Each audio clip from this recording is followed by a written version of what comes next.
This is the Lone Crater YouTube. We hope this video helps. You start by confirming prerequisites. Check your OS version, device model, and current build so you know compatibility limits. Once done, free at least 1 GB of storage and make sure battery is above 50% or connect a charger to avoid interruptions. Enable developer options or required permissions only when the next steps request them, because premature changes can alter behavior. These initial checks cut troubleshooting time and let you move directly into installing compatible app versions.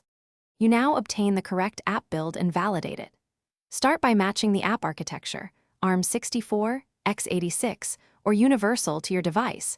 Using the wrong ABI causes crashes. Then choose an official store release or a verified APK signed to respect platform security, because tampered packages often fail. Make sure the app's minimum API level and hardware requirements like sensors or BLE match your device.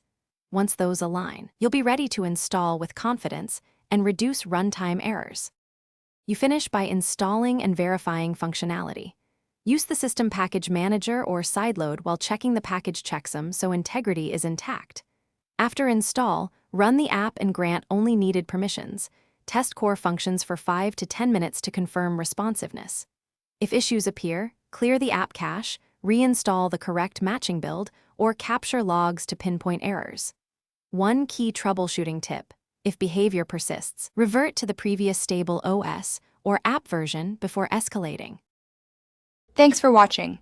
Consider subscribing if we helped you.